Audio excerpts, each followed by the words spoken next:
सभी को जय मसीह की, प्रेज द लॉर्ड। आइए वचन की ओर जाएंगे और आज हम पवित्र ग्रंथ बाइबल से, परमेश्वर के कलाम से कुछ विशेष बातों को मनन करेंगे। पढ़ेंगे मत्ती रचित सुसमाचार अध्याय 23। मत्ती रचित सुसमाचार अध्याय 23, book of Matthew chapter 23 verse 23। Matti 23 अध्याय और 23 आयत को पढ़ेंगे। हे कपटी शास्त्रियों, हाँ, प्रभु यीशु मसीह ने ऐसा कहा, हे कपटी शास्त्रियों और फरीसियों, तुम पर हाय, पुदीने और सौंफ और जीरे का दशवांश तो देते हो। हाँ, प्रभु यीशु मसीह ने कहा कि तुम पुदीने का, तुम जीरे का और सौंफ का दशवांश देते हो। तीन छोटी चीजें प्रभु गिना रहा है, जीरे का, पुदीने का, सौंफ का तुम दशवांश देते हो। मतलब तुम छोटी छोटी बात, छोटी छोटी चीजों का भी ख्याल रखते हो। इस्राएली लोग जो थे वो जब भी सब्जी बनाते थे, जब भी किचन में जाते थे, अगर उनको सौंफ डालनी है, अगर उनको पुदीना डालना है, अगर उनको जीरा सब्जी में डालना है, तो वो पहले जितना डालना उसका 10वां भाग साइड में निकालकर प्रभु के लिए रख देते थे। छोटी छोटी बातों में ये इस्राएली लोग बड़े गंभीर थे, विश्वास योग्य थे। इसलिए यीशु मसीह जब मत्ती 23 अध्याय और 23 पद को कह रहे हैं, तब वो कहते हैं, हाँ दोबारा पढ़ेंगे। हे कपटी शास्त्री और फरीसियों, यीशु ने कहा, हे कपटी शास्त्री और फरीसियों, तुम पर हाय, अरे तुम पर हाय, तुम पुदीने और सौंफ, तुम सौंफ और जीरे का दशवांश तो देते हो। तुम पुदीने, सौंफ और जीरे का दशवांश तो देते हो, परंतु तुमने व्यवस्था की गंभीर बातों को, तुमने व्यवस्था की गंभीर बातों को। आज का विषय है परमेश्वर के वचन की गंभीर बातें। मसीह जीवन एक गंभीरता का जीवन है। गलातियों की पत्री 6 अध्याय में लिखा है, धोखा ना खाओ, परमेश्वर ठट्टों में नहीं उड़ाया जाता। आज इंसान बहुत हंसी मजाक, ठट्टों में, मनमानी के जीवन में अपने जीवन को जीता है। यीशु ने ऐसा कहा कि तुम पुदीने, तुम सौंफ और जीरे का तो दशवांश देते हो, परंतु व्यवस्था की गंभीर बातों को, व्यवस्था की गंभीर बातें, परमेश्वर के कलाम में आज जो गंभीर बातें हैं, आज उनका हम मनन करेंगे। जितनी बहनें, जितने भाई, जितने बच्चे, जितने परमेश्वर के दास आज वचन को सुन रहे हैं, वो ध्यान पूर्वक सुने व्यवस्था की गंभीर बातें। देखो, कई जगह पर किसी लाइट के खंभे पर लिखा रहता है, डेंजर 440 वोल्ट है, इसको टच ना करें, इसको छुए नहीं। पॉइजन की, जहर की बोतल पर लिखा रहता है, इसमें पॉइजन, इसमें जहर है, इसका इस्तेमाल नहीं करना। ट्रेन में जब आप बैठते हो तो वहां पर भी डेंजर के बोर्ड लगे रहते, सावधान। पवित्र ग्रंथ बाइबल में आज जहां कहीं भी गंभीरता की बातें होंगी, आज वो वचन को हम मनन करेंगे।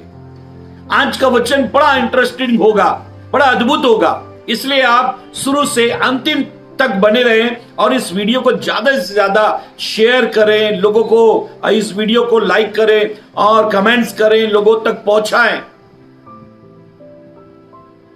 यीशु ने कहा, तुम व्यवस्था की गंभीर बातों को, अर्थात न्याय और दया और विश्वास को छोड़ दिया है। तुमने व्यवस्था की गंभीर बातों को तो छोड़ दिया, न्याय को तुम भूल गए कि एक दिन हमारा न्याय होने वाला है।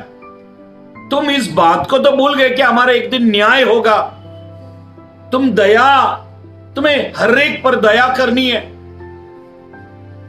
तुम्हें हर एक व्यक्ति को दया भरी दृष्टि से देखना है। तुम व्यवस्था की गंभीर बातों को भूल गए, न्याय को, दया को, विश्वास को तुम भूल गए। हाँ, चाहिए था कि इन्हें भी करते और उन्हें भी नहीं छोड़ते। कुछ गंभीर बातों को हमने छोड़ दिया है। बहुत गंभीरता की बातें जो वचन में लिखी है उनको हमने छोड़ दिया है।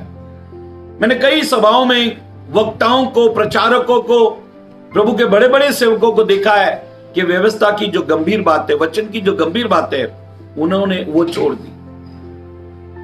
आज यूट्यूब पर मैं ऐसे सुनता हूं, प्रचारकों को सुनता हूं, वे लोग जो वचन में गंभीरता है वो वाला प्रचार नहीं करते। ऐसे ऐसे वचन का प्रचार करते हैं जैसे आम सांसारिक व्यक्ति, सांसारिक लोग प्रचार करते हैं, वैसा उनका संदेश होता है। क्या आप धन प्राप्त करना चाहते हैं? क्या आप आशीष चाहते हैं? क्या आप का घर मकान तुरंत बन जाए, आप चाहते हैं? ऐसे ऐसे हेडलाइन होते हैं उनकी के वचन सुनने को ही मन नहीं करे।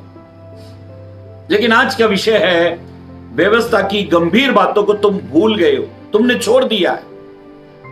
तुमने सौंफ, तुमने पुदीने और तुमने जीरे का दसवांश तो दिया, लेकिन व्यवस्था की गंभीर बात अर्थात दया, विश्वास और न्याय, इनको तुमने छोड़ दिया। आज व्यवस्था की गंभीर बातों को आज हम मनन करने जा रहे हैं। व्यवस्था की गंभीर बातों को आज हम मनन करेंगे कि क्या है व्यवस्था की गंभीर बातें, क्या कौन सी गंभीर बातें जिनको हमको मनन करना चाहिए। और वो गंभीर बातें हैं, पढ़ेंगे मत्ती रचित सुसमाचार अध्याय 8, मत्ती रचित सुसमाचार अध्याय 8 और 21 पद को पढ़ लेंगे। हाँ। एक और चेले ने उससे कहा, एक और चेले ने यीशु से कहा, हे प्रभु मुझे पहले जाने दे कि अपने पिता को गाड़ दूं। पहले मुझे जाने दे कि मैं अपने पिता को गाड़ दूं।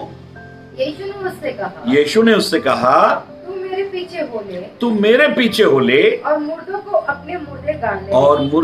अपने मुर्दे गाड़ दे। कितनी गंभीर बात यीशु ने इसको कही। इसका 20 पद पढ़ लो। 20 यीशु ने उससे कहा, लोमड़ियों के भट्ट और आकाश के पक्षियों के बसेरे होते हैं, परंतु मनुष्य के पुत्र के लिए सर धरने की भी जगह नहीं है। यीशु ने, एक व्यक्ति यीशु के पीछे आना चाहता था। यीशु कहता है मेरे पीछे आने की जरूरत नहीं है, मुझे अपने दिल में, अपने जीवन में जगह दो। ये व्यक्ति कहता है तू जहां जहां जाएगा मैं तेरे पीछे आऊंगा। यीशु ने कहा आकाश के पक्षियों के घोंसले होते हैं, लोमड़ियों की मांदे होती हैं, लेकिन मनुष्य के पुत्र के लिए सर धरने को जगह नहीं। एक और से यीशु ने कहा, हाँ अब 21 पद को पढ़ ले। एक और चेले ने यीशु से कहा, हे प्रभु मुझे पहले जाने दे। प्रभु मैं तेरे पीछे चलना चाहता हूं, प्रभु मैं तेरे पीछे चलना चाहता हूं, लेकिन पहले मुझे जाने दे। अब वो पहला दर्जा किसी चीज को दे रहा है, किसी काम को पहला दर्जा दे रहा है। हाँ, क्या है वो पहला दर्जा? अपने पिता को गाड़ दूं। पहले मैं अपने पिता को गाड़ दूं। यीशु ने उससे कहा, अब इसका पिता मरा नहीं है, लेकिन ये कहता है कि मेरे घर में मेरा पिता है, जब वो मर जाएगा मैं उसको गाड़ दूंगा। जब तक वो जीवित है मैं उसकी आज्ञा का पालन करूंगा, उसकी सेवा करूंगा, और जब वो ये दुनिया छोड़ देगा, जब वो मर जाएगा, तब मैं फ्री हो जाऊंगा और फिर मैं तेरा काम करूंगा। हाँ, यीशु ने क्या कहा? यीशु ने उससे कहा तू मेरे पीछे हो ले, हाँ, और मुर्दों को अपने मुर्दे गाड़ने दे। मुर्दों को अपने मुर्दे गाड़ने दे। मेरी बहनों, मेरे भाइयों, यीशु ने ऐसा कहा कि मुर्दों को मुर्दे गाड़ने दे। संसारिक लोगों के लिए संसार के लोग हैं। आप अपने आत्मिक जीवन की फिक्र करो, आप अपनी आत्मा की फिक्र करो। जानते हो पवित्र ग्रंथ बाइबल में लूका रचित सुसमाचार में 16 अध्याय में हमें 19 से 32 तक जब हम पढ़ते तो वहां एक घटना हमको मिलती है। एक गरीब लाजर था और एक धनवान था। धनवान प्रतिदिन धूमधाम से रहता, बैजनी वस्त्र और मलमल के वस्त्र पहनता था और महलों में रहता। वो प्रत्येक दिन धूमधाम से खाना पीना वो करता, धूमधाम भरा जीवन। लेकिन कभी इसने अपने जीवन में गंभीरता से सोचा नहीं कि एक दिन मैं बुजुर्ग होऊंगा, एक दिन मेरा शरीर गलेगा, एक दिन मैं मरूंगा, मुझे ये दुनिया छोड़कर जानी है, तो मैं कहां जाऊंगा। इसने ये सोचा ही नहीं। सच है मेरी बहनों मेरे भाइयों, हम कभी भी जीवन पर सोचते नहीं, कभी भी हम सोचते नहीं कि मैं एक दिन मरूंगा। हम ये सोचते हैं हमेशा ये तंदुरुस्ती बनी रहेगी, मेरी संपत्ति बनी रहेगी, मेरा शरीर बना रहेगा। हम कभी भी सोचते नहीं है कि मुझे एक दिन दुनिया छोड़नी है। शास्त्र में ऐसा लिखा है कि वो धनवान एक दिन मरा, और ऐसा लिखा है कि उसके घर के, उसकी डेवड़ी के सामने एक गरीब लाजर रहता था। वो गरीब लाजर जो गरीब लाजर था वो घाव से भरा हुआ था, बीमार रहता था, कुत्ते उसके घाव को चाटते थे। उसके पास ना तो संपत्ति, ना तो घर, ना तो चंगाई, ना तो शरीर अच्छा, ना तो उसके पास तन है, ना तो उसके पास धन है। लेकिन जानते हो, कुछ ना होते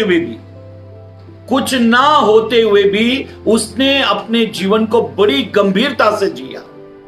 जानते हो, उसने अपना मन, अपना ध्यान प्रभु में लगाया। हाँ मेरी बहनों मेरे भाइयों, हो सकता है आपके पास बहुत कुछ ना हो और इसलिए आप हमेशा प्रभु से शिकायत करते हो। परमेश्वर तो देकर भी पछताया और ना देकर भी पछताया। जिसको बहुत दिया उससे भी कोई महिमा मिली नहीं, और जिसको नहीं दिया वो हाय हाय करता रहा। लेकिन ये व्यक्ति गरीब लाजर बड़ा अजीब था। उसने कहा दुनिया की दौलत, धन, रुपया, पैसा, शरीर चंगा रहे, क्या फायदा, एक दिन तो सब जाने वाला है। इसलिए शरीर दुखता था, शरीर में घाव थे, कुत्ते चाटते थे, खाने को कुछ नहीं था। ये जब धनवान खाता था तब उसका झूठन खाकर वो अपना पेट भर लेता था, लेकिन अपने में वो मस्त रहता।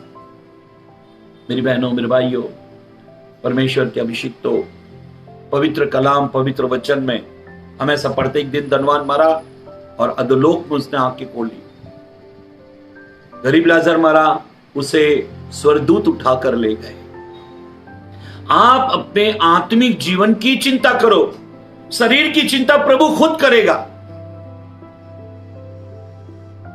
आप जब आत्मिक जीवन की चिंता करते हो, शरीर की प्रभु चिंता करेगा। ऐसे लिखा है, जब गरीब लाजर मरा तब परमेश्वर ने स्वर्गदूत भेजकर उसकी बॉडी को उठा लिया, उसके पार्थिव देह को उठा लिया। आप आत्मिक जीवन के प्रति गंभीर रहो। यीशु ने कहा, आकाश के पक्षियों को देखो, वे ना बोते हैं, ना काटते हैं, ना खत्तों में जमा करते हैं, फिर भी मेरा स्वर्गीय पिता उन्हें बराबर भोजन खिलाता है। आप पक्षियों से बढ़कर हो मेरी बहनों मेरे भाइयों, आप पक्षियों से बढ़कर हो। पवित्र ग्रंथ बाइबल में हमने पढ़ा, परमेश्वर के वचन में अभी हमने पढ़ा, गंभीर व्यवस्था की बातों के प्रति हम गंभीर नहीं है। धनवान ऐश मौज धूमधाम से जीवन जी रहा है, उसने सोचा ही नहीं कि मैं एक दिन मरूंगा तो कहां जाऊंगा, नहीं सोचा। लेकिन गरीब लाजर रोज सोचता था, तन अच्छा रहे तो भी एक दिन खराब होगा। बहनों, अगर आप बहुत ब्यूटी हो, बहुत सुंदर हो, बहुत खूबसूरत हो, तो आप चंद सालों के लिए हो। भाइयों, आप बहुत खूबसूरत हो, आप धन दौलत से भरे हुए हो, तो थोड़े दिनों के लिए। संसार में जो कुछ दिखाई देता है वो नाश होने वाला है। और उसके कहता, हम देखी वस्तु को नहीं, अनदेखी को देखते हैं। देखी वस्तुएं थोड़े दिन की है। आपकी खूबसूरती, आपका तंदुरुस्ती भरा जीवन, आपका मकान, आपके धन दौलत रुपए पैसे, ये थोड़े दिन के लिए, ये इटर्नल नहीं है, ये सर्वकालीन नहीं है, ये हमेशा के लिए नहीं है, तो थोड़े दिन के लिए। इसलिए व्यवस्था की गंभीर बातों पर ध्यान देना। गरीब लाजर ने क्या किया? खाने को नहीं है, उसने ध्यान नहीं दिया। कपड़े पहनने को नहीं है, उसने ध्यान नहीं दिया। जख्मों से भरा हुआ शरीर है, घावों से भरा हुआ शरीर है, उसने ध्यान नहीं दिया। उसने एक ही बात की चिंता की, मुझे स्वर्ग जाना है। मेरी बहनों मेरे भाइयों, अगर आप के बच्चे झूठन खाएं, भीख मांगे, नो प्रॉब्लम, लेकिन वो स्वर्ग जाना चाहिए। गरीब लाजर जूठन खाकर स्वर्ग चला गया, धनवान बढ़िया बढ़िया भोजन खाकर, अच्छे वस्त्र पहनकर, महलों में रहकर नरक चला गया। क्या फायदा कि आप बहुत खूबसूरत हो, क्या फायदा? आप बहुत धनवान हो, क्या फायदा? आपके पास बड़ा मकान, बड़ी गाड़ियां हैं, क्या फायदा? आपने बहुत पढ़ाई की, क्या फायदा अगर नरक चले गए तो? अरे स्वर्ग की चिंता करो। आप भले फटेहाल रहो, आप आधा टुकड़ा खाओ, लेकिन स्वर्ग की चिंता करो। मुझे स्वर्ग जाना है, क्योंकि यहां का जो जीवन है 70 और बल के कारण शायद 80 हो जाए, लेकिन स्वर्ग का जो जीवन है ना, वो इटर्नल है, वो हमेशा के लिए है। इसलिए पवित्र ग्रंथ बाइबल में, परमेश्वर के कलाम में, परमेश्वर के वचन में हम पढ़ रहे हैं, व्यवस्था की गंभीर बातें पढ़ो। लूका 9 अध्याय 58 पद, लूक चैप्टर 9 वर्स 58। लूका रचित सुसमाचार अध्याय 9 और 58 पद को पढ़ेंगे। यीशु ने उससे कहा, हाँ, लोमड़ियों के भट्ट आकाश के पक्षियों के बसेरे होते हैं। आकाश के पक्षियों के बसेरे होते हैं। मनुष्य के पुत्र को सर धरने की भी जगह नहीं। मनुष्य के पुत्र को सर धरने की जगह नहीं। आप उसको जगह दो। प्रथम स्थान, पहला स्थान प्रभु को दो। अगर आपने प्रभु को आगे रखा है तो प्रभु आपको कभी पीछे नहीं रहने देगा। Praise the Lord, hallelujah. आप प्रभु को आगे रखो, प्रभु आपको कभी पीछे रहने नहीं देगा। आप आत्मिक जीवन की चिंता करो, आप स्वर्ग की चिंता करो, आप पवित्रता की चिंता करो, तब ये संसार की कोई वस्तु, वचन में ऐसा लिखा है, परमेश्वर के भय मानने वाले लोगों, वचन में ऐसा लिखा है, परमेश्वर का जो भय मानते हैं, परमेश्वर उनसे कोई भली वस्तु नहीं छुपाता। आपसे प्रभु कोई भली वस्तु नहीं छुपाएगा। प्रभु आपको सबसे बेहतर, सबसे बढ़िया, सबसे अच्छी चीज देगा। इसलिए मेरी बहनों, मेरे भाइयों, परमेश्वर के अभिषिक्तों, पवित्र कलाम में, पवित्र वचन में हम पढ़ रहे हैं। परमेश्वर का वचन ये कहता है, पढ़ो, मरकुस रचित सुसमाचार अध्याय 10, मरकुस रचित सुसमाचार अध्याय 10 और उसका 22 पद पढ़ेंगे। इस बात से उसके चेहरे पर उदासी छा गई। ऐसा लिखा है, एक धनवान व्यक्ति दौड़ता हुआ यीशु के पास आया। अनमसीह लोग बहुत दौड़ रहे हैं। दौड़ता हुआ यीशु के पास आया, उसने यीशु के आगे घुटने टेक दिए और यीशु को दंडवत किया और यीशु की तारीफ की और कहा, ये तुम गिरो अनंत जीवन का वारिस होने के लिए मैं क्या करूं? यीशु ने कहा, व्यवस्था को जानता है? उसने कहा, लड़कपन से जानता हूं। तब यीशु ने उसकी तरफ देखा और उससे प्रेम किया और कहा, तुझ में एक बात की घटी है, लैक ऑफ वन थिंग, एक बात की तुझ में घटी है। जहां जो कुछ तेरा है उसे बेच, कंगालों को बांट और मेरे पीछे हो ले, तुझे स्वर्ग में धन मिल जाएगा। जानते हो ये सुनकर? हाँ, अब पढ़ो। इस बात से उसके चेहरे पर उदासी छा गई। ये गंभीर बात से उसके चेहरे पर उदासी छा गई।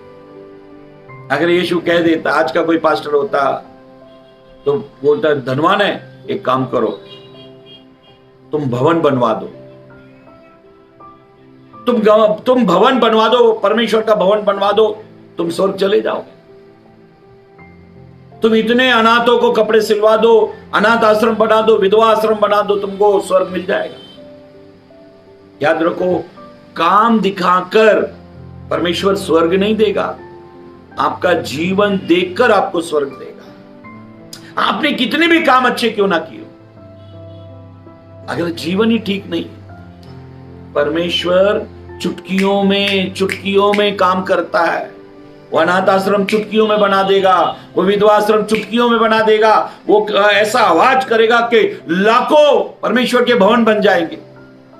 लेकिन परमेश्वर सृष्टि में ये काम नहीं करना चाहता।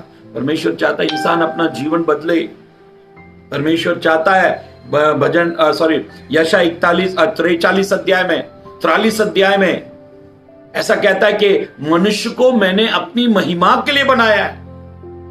मेरी पवित्र बहनों, मेरे पवित्र भाइयों, आप परमेश्वर की महिमा के लिए हो। आप परमेश्वर की महिमा हो। और इस बात को कभी मत भूलना कि मैं परमेश्वर की महिमा हूं। इसलिए परमेश्वर आपका दान नहीं चाहता, परमेश्वर आपको चाहता है।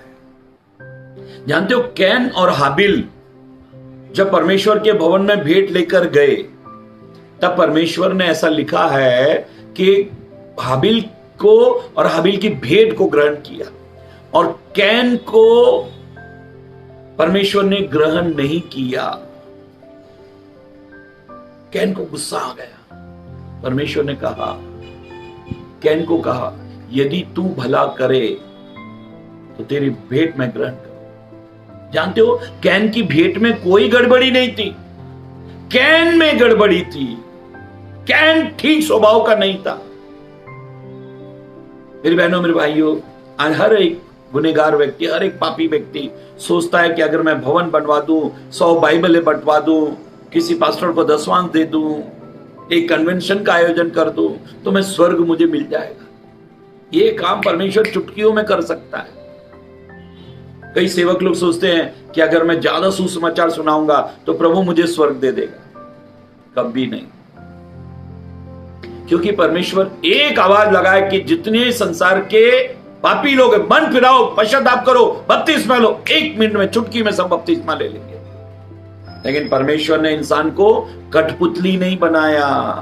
परमेश्वर ने चाबी का पुतला, चाबी का खिलौना नहीं बनाया कि परमेश्वर चाबी भर दे और वो चलने लगे।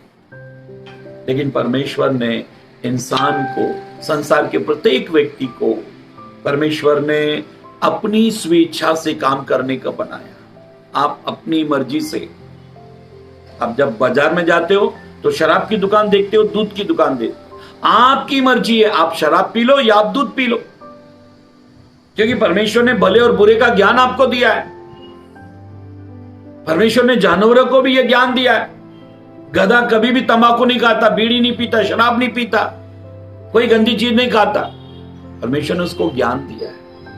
लेकिन हाय रे इंसान, ज्ञानी होकर भी तू अज्ञानी हो गया। हाय रे इंसान, तो हर जो चीज खुदा ने मना की है, तो हर वो चीज का इस्तेमाल करता है। मेरी पवित्र बहनों, मेरे पवित्र भाइयों, ध्यान से वचन को सुनो, गंभीरता का वचन सुनो। ये वचन सुनकर उसके चेहरे पर उदासी छा गई। फिर से पढ़ लो। इस बात से उसके चेहरे पर उदासी छा गई। यीशु ने जब बात कही कि तू अपना सब कुछ बेच, कंगालों को बांट दे, तू फ्री हो जा, मेरे पीछे चल। अगर देश का प्रधानमंत्री आपसे कहे कि तुम मेरे साथ चलो, तो आप क्या अपना पर्स ढूंढोगे कि मेरे पर्स में इतने पैसे हैं कि नहीं? अगर आप देश के प्रधानमंत्री के साथ चल रहे हो तो सारा खर्चा वो उठाएगा। आप जगत के बनाने वाले, संसार के बनाने वाले, दुनिया के बनाने वाले के साथ अगर चलें तो क्या आपको पर्स की जरूरत है? वो सारा खर्चा आपका उठाएगा, केवल आप उसके साथ चलो। जानते हो, जब यीशु ने इस व्यक्ति से कहा, ये बात से उसके चेहरे पर उदासी छा गई और वो शोक करता हुआ लौट गया। एक गंभीरता का जीवन इसके जीवन में नहीं। तब यीशु ने कहा, किसका उद्धार हो सकता है?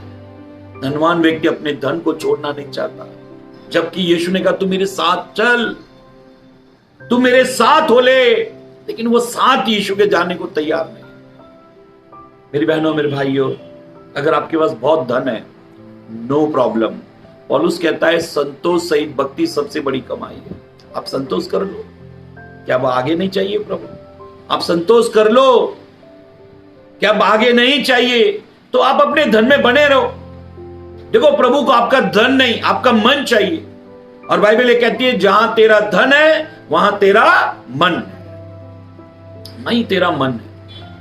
पवित्र ग्रंथ बाइबल में अभी हमने पढ़ा, एक धनवान व्यक्ति अपने धन से बहुत मोहब्बत करता था, इसलिए वो उसको छोड़ नहीं पाया। एक दिन ये दुनिया छोड़ रहा होगा, तब अपनी धन, दौलत, संपत्ति को देख रहा होगा, इसमें से कोई भी मेरे साथ चलने को तैयार नहीं, कोई भी मेरे साथ जाने को तैयार नहीं। ये कितना दुखी हो रहा होगा कि जिसके लिए मैंने स्वर्ग के राजा को छोड़ा, स्वर्ग के बादशाह को छोड़ा, स्वर्ग के प्रभु यीशु को मैंने छोड़ा, जिस संपत्ति के लिए मैंने छोड़ा, आज वो संपत्ति मेरे साथ चलने को तैयार नहीं। आज ये संपत्ति, धन दौलत मेरे साथ जाने को तैयार नहीं। याद रखो, आप ये दुनिया से एक सुई भी नहीं लेकर जा सकते। जितनी भी चीज है ना, वो केवल आपके इस्तेमाल के लिए है। आप ट्रेन में अगर एसी कंपार्टमेंट में जा रहे हो, अगर आप प्लेन में जा रहे हो, बहुत सारी चीजें आपकी सुविधा के लिए दी जाती है, लेकिन आप उनको लेकर नहीं जा सकते। उसमें एसी लगा रहता है, बढ़िया सीट होती है, चादर, पिलो, ब्लैंकेट, बहुत सारी चीजें आपको दी जाती है, लेकिन वो केवल इस्तेमाल के लिए दी जाती है, ना कि आप उनको साथ लेकर जा सकते। मेरी पवित्र बहनों, पवित्र भाइयों, आज के कलाम को आप ध्यान से सुने। वचन में ऐसा लिखा है, एक पद को पढ़ लें, ये वचन आपके दिल को छुएगा। पढ़े प्रेरितों के काम 17 अध्याय 32 पद। प्रेरितों के काम 17 अध्याय 32 पद।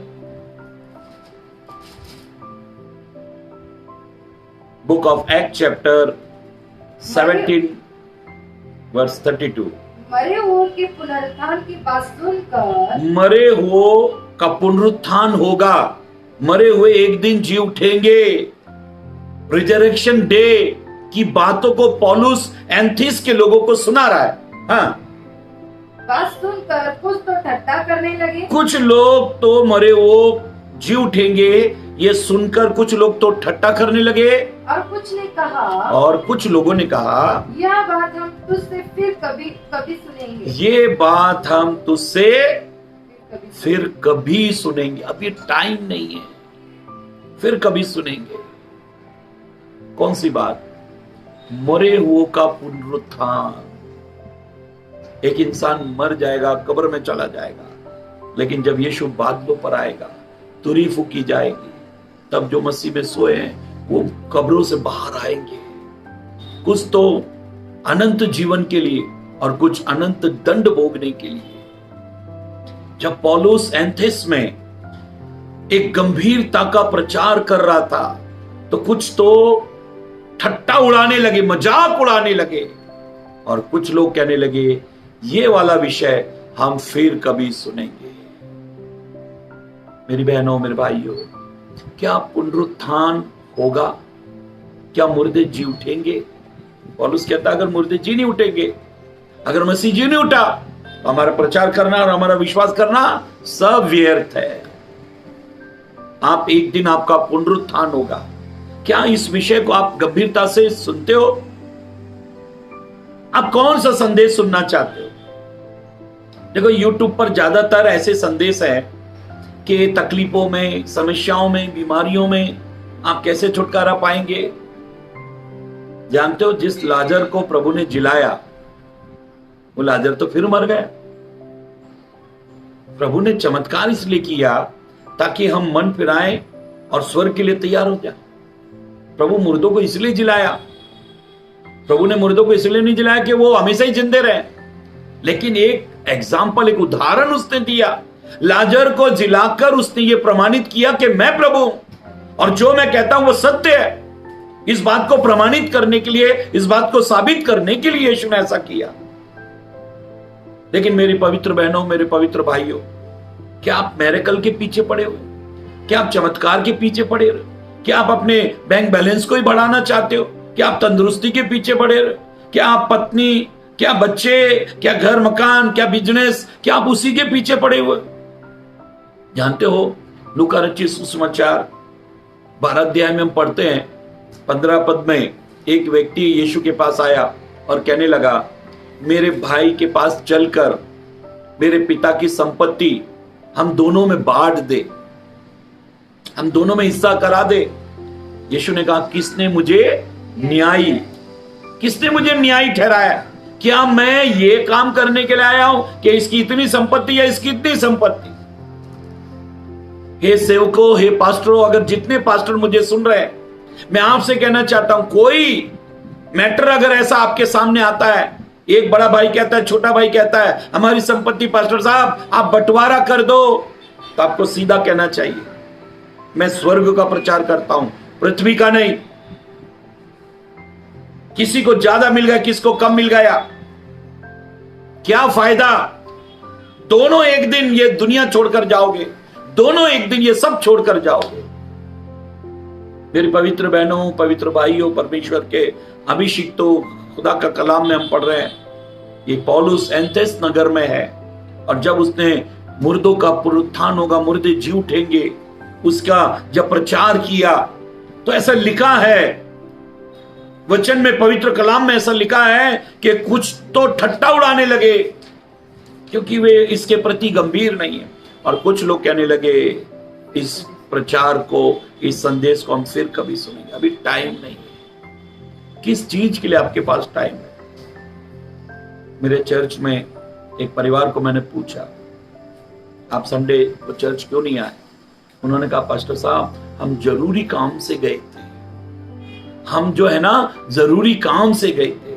मैंने कहा, हाँ, आप लोग जरूरी काम से गए थे, और हम सब चर्च के लोग बैठकर यहां फालतू काम कर रहे थे, यहां बेकार का काम कर रहे थे। वो बहन मुस्कुराने लगी, आप मजाक करते हो। मैंने मजाक नहीं कर रहा, मैं मजाक तो आप कर रही हो प्रभु के साथ। आप संसार के काम को तो जरूरी बता रही हो, और प्रभु के काम को आप बेकार फालतू काम बता रहे हो। अक्सर इंसान परमेश्वर को कहता है, वेट, इंतजार कर, मैं दांत मल लूं, मैं नहा लूं, मैं कपड़े चेंज कर लूं, मैं ऑफिस जाकर आऊं। बहनें कहती हैं, ठहर जाओ, अभी हम नहा लेते हैं, ब्रश कर लेते हैं, कपड़े धो लेते हैं, घर की सफाई कर लेते हैं, बर्तन की सफाई कर लेते हैं, खाना बना लेते हैं, सब काम करेंगे। प्रभु को कहेंगे, रुक जा, ये काम हम पहले करेंगे। आपने जब भी प्रभु को कहा, रुक जा, हमें ये काम करने दे, इसका मतलब आपने प्रभु का अपमान कर दिया। आपको सब काम छोड़ देना चाहिए, पहले प्रभु का काम। याद रखो, आपके दिल की धड़कन प्रभु चला रहा है, आपका श्वास का आना जाना प्रभु कर रहा है। सारी सृष्टि को परमेश्वर ने रोके रखा है, परमेश्वर ने बना रखा है। वो पृथ्वी को बिना टेक के लटकाए रखे है। जिस दिन उसने आपसे अपना मन हटा लिया, वो अपनी आत्मा आपके अंदर से समेट लेगा। एक व्यक्ति बड़ा गर्व से कह रहा है, पवित्र ग्रंथ बाइबल लूका 12 अध्याय में, लूका 12 अध्याय में एक व्यक्ति बड़े गर्व से कह रहा है, 19, 20, 21 पद को जब हम पढ़ते हैं, वो कहने लगा कि मेरे पास बहुत अनाज है, और अपने प्राण से कहने लगा, खा पी और सुख से रहे, वर्षों तक तेरे पास में बहुत अनाज है। तब खुदा ने ऊपर से एक आवाज लगाई, हे मूर्ख, आज रात तुझसे तेरा प्राण ले लिया जाएगा। आज रात मैं तुझसे तेरा प्राण ले लूंगा, क्योंकि तेरा प्राण मेरा है, मैंने तुझे बनाया। फिर ये जो तूने अनाज जमा किया वो किसका होगा? सोचो, विचार करो, क्या ये संदेश ठीक है? कमेंट करो, कहो अनिल पात्रे आप गलत प्रचार कर रहे हो या सही प्रचार कर रहे हो।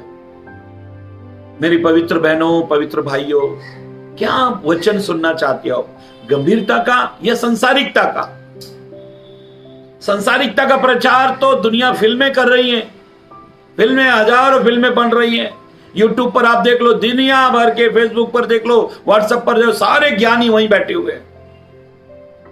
लेकिन पवित्र कलाम, पवित्र वचन में हम पढ़ रहे हैं कि जब एथेंस में ये पौलुस ने प्रचार किया, तो पौलुस का ठट्टा उड़ाया गया, और कुछ ने तो कह दिया हम बाद में सुनेंगे। पवित्र कलाम में ऐसा लिखा है, पढ़ो, प्रेरितों के काम 24 अध्याय 25 पद। प्रेरितों के काम 24 अध्याय 25 पद। जब वह धर्म और संयम और आने वाली न्याय की चर्चा कर रहा था, जब पौलुस एक दरबार लगा, एक बड़ी सभा बुलाई गई,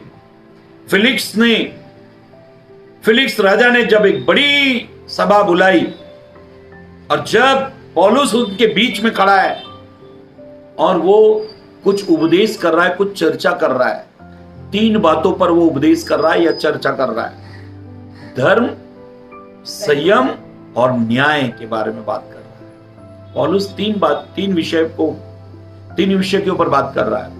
धर्म, संयम और न्याय के बारे में बात कर रहा है। जानते हो, जब ये बात करने लगा, हाँ, आने वाले न्याय की चर्चा कर रहा था, जब वो न्याय की चर्चा कर रहा था, धर्म की चर्चा कर रहा था, संयम की चर्चा कर रहा था, तो फेलिक्स ने भयभीत होकर उत्तर दिया। तो फेलिक्स ने भयभीत होकर उत्तर दिया, अभी तो जा। पौलुस को कह रहा, अभी तू जा, हाँ, अवसर पाकर मैं तुझे फिर बुलाऊंगा। वो कहता है जब मौका मिलेगा ना, अवसर मिलेगा, तब मैं तुझे बुलाऊंगा। देखो कितना अच्छा अवसर इसको मिला है, एक अच्छा विषय पौलुस प्रचार कर रहा है। वो आने वाले न्याय के बारे में बात कर रहा है। मेरी बहनों, न्याय का प्रचार सुनो। मैंने YouTube में न्याय का एक प्रचार डाला है, और अभी लेटेस्ट मैंने वीडियो, कल ही एक वीडियो डाली है, लेखा। तुम्हें हर एक बात का तुम्हें लेखा देना। YouTube पर जाकर सर्च करो, अनिल पात्रे टाइप करो, और जब आप अनिल पात्रे टाइप करते तो वहां पर पहली वीडियो आपको मिलेगी, लेखा। हम में से हर एक को अपना अपना लेखा देना है। गंभीर प्रचार को सुनो और उनको शेयर करो। वचन में ऐसा लिखा है, बाइबल ये कहती है, फेलिक्स कहता है तू अभी जा, अवसर पाकर मैं तुझे बुलाऊंगा। फेलिक्स ये सोच रहा है, ये विषय के लिए अभी टाइम नहीं है। एक बड़े पद पर बैठा है, बहुत सारे कामों को वो टाइम दे रहा है, लेकिन न्याय होगा इसको वो समय नहीं दे रहा। न्याय का प्रचार सुनना नहीं चाहता वो।